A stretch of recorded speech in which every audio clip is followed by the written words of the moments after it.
Hello, everyone. Welcome once again to Cave of the Cross Apologetics. I am Patrick.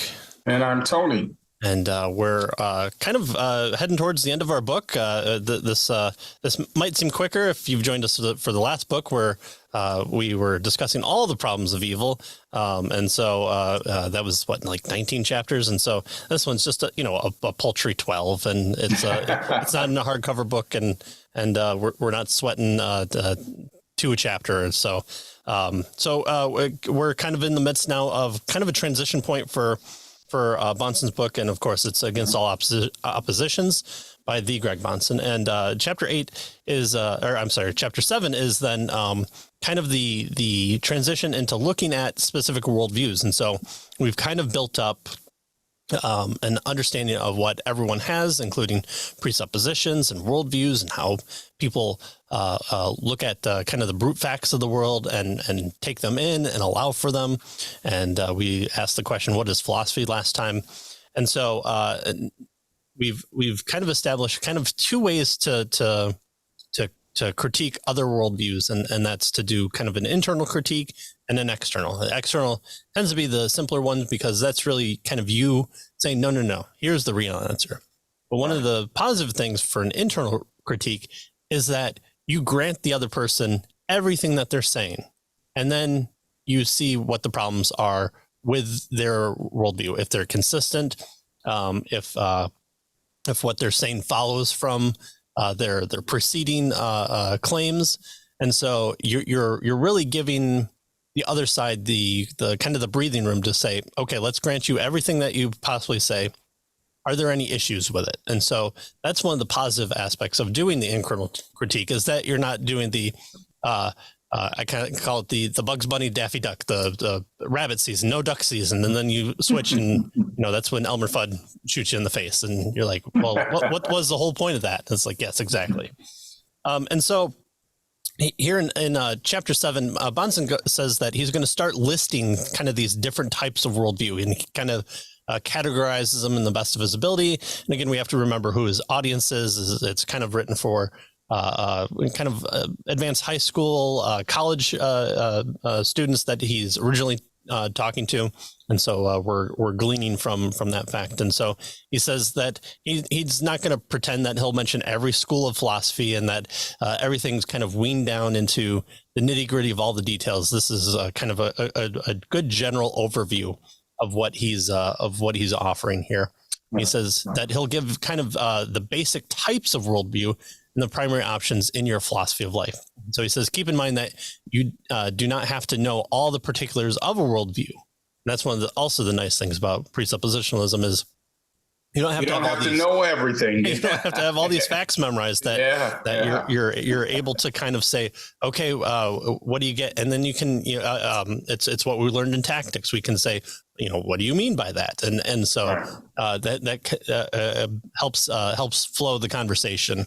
And so where presuppositionalism tends to be very scary sounding, or covenantal apologetics, if you want to take the elephant way. This is really kind of listening to the other side and then trying to be good at picking up on the missteps of the other person.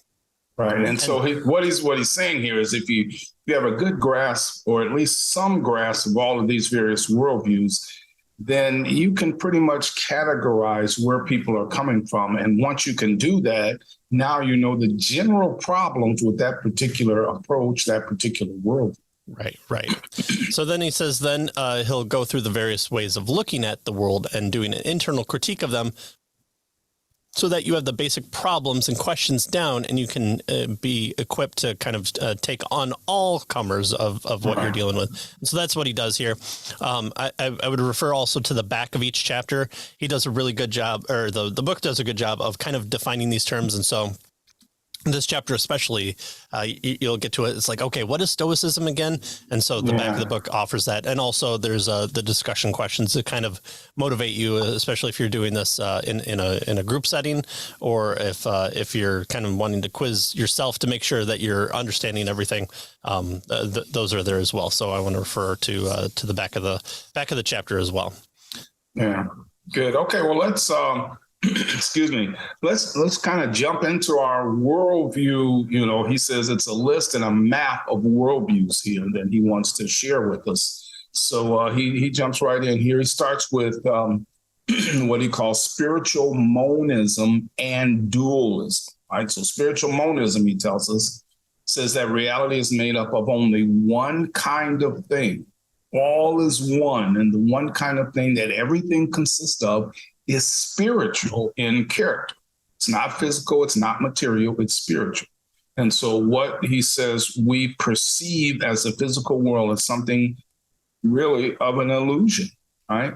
It appears that there's matter. It kind of seems like matter exists. It appears that there are different things out there in the world, that there are, distinctions and that sort of thing. But in fact, according to spiritual monism, all is one, and the one is spiritual. So he gives, for instance, Hinduism, he says, is a good example of spiritual monism, where everything is one and will eventually go back into, the oneness of the universe kind of thing. Once we, get out of our samsara cycling of that as a result of the various karma that we collect along the way. Right. So, yeah. So, you have to be a really good gnat for your 7 days here on Earth. And if you're not a good gnat, then you come back as something else, which that's right. I'm something even lower, whatever it is. Yeah. I'm curious to know what being a bad gnat or a bad butterfly is. Maybe it's trying to be a peanut butter butterfly, but monism, you can kind of get this in your head, like a monotheist, a one God, monergism, one who is working. And, this idea permeates just out of Hinduism, if you want to put it in kind of the pulp culture. It's the matrix view. We're all one giant battery, and what we see out in the world is not really there. What is really there is this underlying perceived veil of you being trapped in this, one machine to do the job, and you're waking up. You can manipulate society and culture and even yourself. And if you look at the directors of the Matrix, especially now, you see that type of worldview carried out, even in a to call it not a religious setting would not be correct, because it's still a religious setting. But that's what we're getting here with monism. And so over against monism, we have then dualism. So obviously mono one, dual, two, right? If you dual somebody, it's you and somebody else. So dualism means that there are two types of reality, mind and matter, or spirit and body. Among dualists, you find two basic subdivisions then. And so the first is idealism and the second is Stoicism. So this is kind of interesting, because usually when you think of idealism, you think of, everything is ideal. So there is no physical. It's all, kind of immaterial type of thing. But what he's suggesting here is really idealism does have a physicalist aspect to it. Yeah. Yeah. And so, I think we talked about this last time or the time before, is that there's a physical world, but it says that the physical world is organized or known by ideas or types. And so, the perfect triangle doesn't exist. And so the idea of the triangle is at least not in the physical world. Right. Yeah. Yes. It's something over and above that kind of reference points. And, your pre-soul might be imbued with that kind of a priori type of knowledge to understand, this is what a cat's like, because I'm somehow spiritually touching in some fashion the perfect cat or the perfect triangle out there. And so the concepts that govern the physical world then lie outside of it. And so that's what idealists are talking about there. Right. So, he asks the question then, okay, well, what is an idea? And he uses duckness, right, as an example of idea. And he says Huey, Dewey, and Louie are particular ducks, particular instances of the idea of duckness. And so, he's getting this from, the Platonic forms kind of things, right? The idealist, he says, like Plato, say that the idea of darkness exists outside of time and space in another realm. So it's not part of the physical realm. It's a different kind of reality, but it's the most important kind of reality, the highest reality, actually. And that reality in some way then controls the reality that we experience, right, in this reality. Mm-hmm. Yeah. I don't know if it's particularly a one-to-one correlation, but if you've ever seen the movie Pi, that kind of has this similar kind of mixture of physicality with spiritual, and he's grabbing stuff from a kind of a almost spiritual realm or a non-physical realm, and he's saying, oh, it's being communicated through us in math, and we pick up on this and we imbue it into our language or stuff like this. And so he finds this kind of pattern within Pi that then allows him to predict the stock market or do all these things. And so he has to figure out if he's within the idea of whether humankind can even touch those things and still remain sane. And so if you've ever seen it, it's a really good movie. It's from the same director of Requiem for a Dream, which is the best anti-drug movie that all the druggy people like. It's the best anti-drug movie. And so that's kind of a pop culture reference that I can add to the discussion. Well, he uses Plato, so we could use pop. Sure, yeah. If you want to be, philosophical about this. All right. So how do we know about these ideas or ideals? The idealists end up saying something like, "Well, we are into it. We come into the world with this a priori knowledge of them, a knowledge that comes prior to the experience in this world." And so things like logic. Well, how do you know if you're dropping the toy 10 times, that doing it again will make you laugh on the 11th time. This kind of innate knowledge that we have within us is carried along into the physical world. So in this world, then we encounter chair, we intuit chairness, the idea of chair, and we apply that idea to all sorts of different kinds of chairs besides the one first learned that is a chair. Right. And so that's the basic idea of idealism. And again, this is a dualist worldview, a dualist philosophy. You have two things.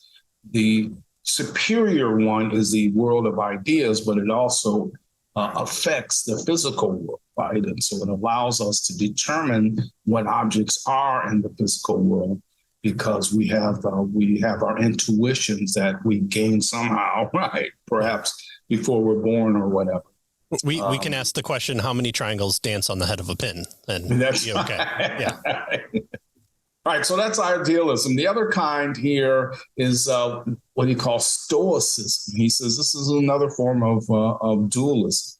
So the Stoics also believe that there's a kind of physical reality and a mental or spiritual reality. The Stoics, however, tend to be moralistic, right? He says that, the Stoics says that in this world, you can't help the circumstances of your life, but instead of fighting against the circumstances, what you ought to do is just kind of go with the flow. And that's the Stoic kind of, approach. Whatever is happening to you in this world, you must accept it and be stalwart about it, have a stiff upper lip and, kind of go take what life gives you, right? Accept the things that you can't change, and don't worry about them, and then change the things you can, is kind of the Stoic mantra. That's right. Yeah. So the idealist says that reason, ideas, and ideal forms are outside the world. The Stoic says that reason flows through the things of this world. And in both cases, you have this dualism, a physical reality and a rational or ideal or spiritual or mental reality as well. And in our interview with Brett Laird, our pastor, he talked about talking to a young person that was interested in Stoicism, and I think we do see a reoccurrence of Stoicism coming back into culture, especially for those who are maybe not fully religious or spiritual from 1980s, 1990s type of definition, but looking at a way to not kick off all traditional moral values, but while still maintaining kind of a secularist, like I'm okay with religion as long as, it's not beating me over the head. But I still need a way to deal with the harshness of reality, and also, accept the thing. It's the mantra of the prayer. Allow me to accept the things I cannot change, and the ability to know the difference. So it's taking that kind of secular religious approach almost, and so that's something that we can tie in there as well. So those are dualists, right? So we've looked at kind of a spiritual reality. Then we've looked at spiritual plus material, right? With idealism and Stoicism.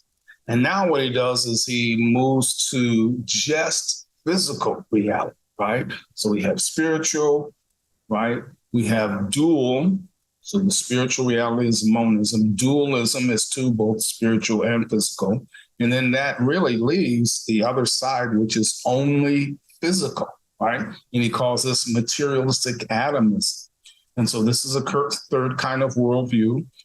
He says, notice the connection between these various characteristics because it kind of makes them easy. And so he goes over this again, right? One is monism, that's one kind of reality. Dualism is two kinds of reality. And then this third one, as we said, is says that there is an infinite number of bits of reality, but that we're all made of matter. So it's just physical reality, but, it continues to go on and on and on, smaller and smaller and smaller. Reality is made up of physical stuff, and that physical stuff, he says, is broken down into smaller and smaller bits of matter. So he calls this materialistic atomism.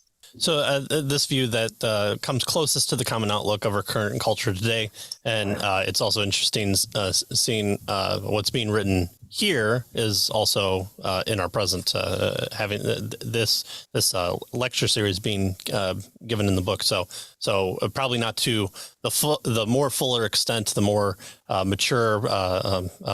That's time wise, not elocution of ideas, but we see it as prevailing in the views of sciences and universities, and it's what most people take for granted. Well, I touch a thing, therefore I know it exists because I'm interacting with it. I feel the bruntness of the wall or the car or the ball coming at me, and so. At the very least, it would be hard for me to accept kind of that monist view that, all things are not really real. I kind of have to think about that more. But if I'm just sitting on my couch watching TV, that's all that I care about life, then this atomism is very easy for me to grasp and to kind of fluff away anything else that might be there as far as what people, again, have this, even though it may not be fully actual realized in their, frontal cortex, is something that they go, it's not good for me to have bullets coming at me because that's the end of all things. And so it's really easy to kind of grasp this part on a visceral level. So unlike dualism, materialist atomism says that ultimately there are no ideals, no mind. There is a brain tissue, and there is no mind. So we tend to almost shy away from this at times, and it's something that the Christian wants to push. Okay, well, you're just a brain in a vat, and you're crane controlling the body, not from the stomach that the Teenage Mutant Ninja Turtles did, but you're in the head, and you're kind of just controlling things as an inside out type deal. There are no immaterial laws or things similar to them, so things like the laws of logic are just the kind of structure that we tell ourselves in a society, and so they don't actually exist out there, or they're not held in another mind. That they're just they're just basically how the brain works. Yeah, they're just context. Yeah. So this is atomistic, materialistic atomism. Now he goes from here and he moves to what he calls determinism. And determinism, he says, is a form of materialistic atomism where there is, and here's the key to determinism, no freedom in this world, right? So all these atoms are just a, a conglomerate of little tiny things that are moving all around, and they are, random. Maybe they're organized in a law-like fashion, but however they operate, there is no freedom. So we have to do whatever the atoms are leading us to do, right? Everything is determined in advance, he tells us. The determinist holds that every event that takes place is theoretically predictable if you know all of the antecedent causes for it, right? So if you know the causes, then you can tell, what's going to happen. So this is determinism. And he says this is a form of materialistic atomism. Right. And so there are two primary forms of determinism that you're kind of going to run into here, and one is more common than the other, although that might change here in a little bit too. The first is behaviorism, the psychological doctrine that says human beings act as they are conditioned to act. The behaviorist says that all human behavior is the theoretically predictable outcome of antecedent conditioning. Is it nature versus nurture? Yes, it's everything that happened to you, and you're kind of carried along by these preceding ideas or belief systems. All we are these kind of advanced lab rats. You're just going for the cheese. You're in the rat race. You're in the dog eat dog world. You live for 5 days. Is that Pavlov's dog? Yeah, exactly. Yeah. Depends on how much you're salivating. Yes. Yeah.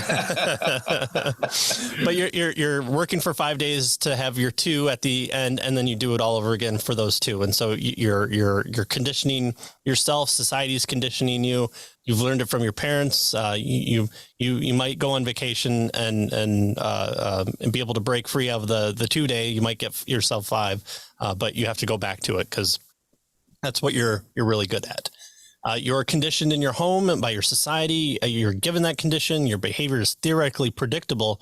You may think you have free will, but you don't. And so, if you're chasing after somebody, a fugitive, you're going to talk about, well, where do they find safe? Are they going to go north because they're good in the cold, or are they going to head south because they have family members that can smuggle them across the border? All these factors are the behaviorist idea, and if you can get down to do they eat their salad before their main course? Then you'll be able to predict pretty much everything that makes you who you are, because you're just determining factors, and even deviating from your traditional can still be determined, because that's the type of person who you are. Is every 7th thing that you do, you're going to deviate from because you want to destroy the evil genie's predictive factor, but he's already predicted that. So right.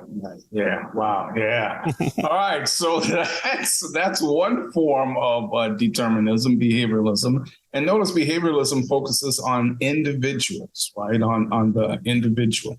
The other form, he says, of determinism is Marxism. This is the other form of it. Marxism is somewhat different, he says, from behavioralism, and then it focuses not so much on the human psychology, the individual, what makes individuals do what they do, but rather on certain historical forces, and in particular economic forces and the means of production used in a particular society. And so these then determine the outcome of the society as a whole, instead of just looking at an individual. So Marxist, he says, Marxism is a more aggregate form of determinism, where behavioralism is more individualistic. And so that's the distinction that he makes between these two. Both of them are deterministic, is what he's suggesting.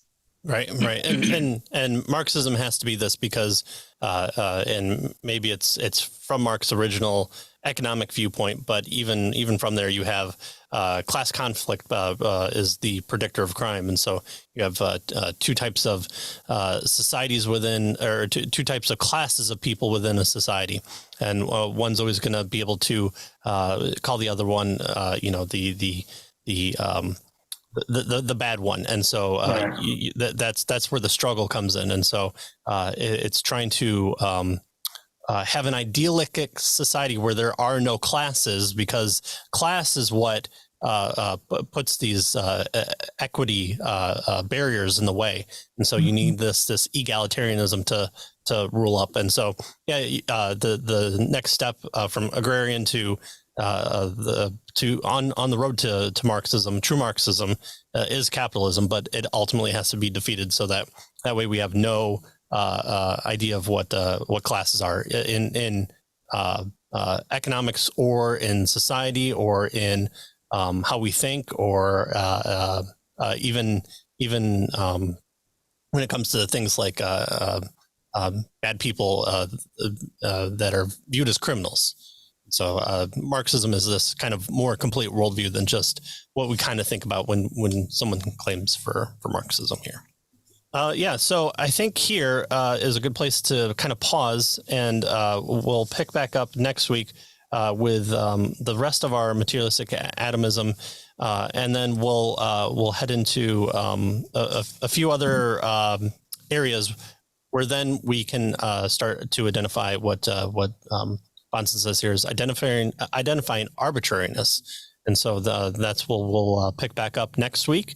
And hopefully this is a good classification of different worldviews that you see out in the world, that you see people express. And so, again, this is getting definitions. And so once we have definitions that we're able to kind of repetitiously have in our head and be able to identify them, and then we can start listening to people, and we can kind of sector them into various belief systems that we can say, okay, they have this type of belief system, so they view all things as material. So what can I compare and contrast the Christian worldview from? And so that's why we're doing this. That's why it's important. And it's not just to tear down their approach, but to identify the flaws and then give them the greater cause. So that's what Bahnsen's doing here. So thanks for joining us, and we'll see you next time as we continue on identifying and challenging competing worldviews to the Christian worldview. See you next time.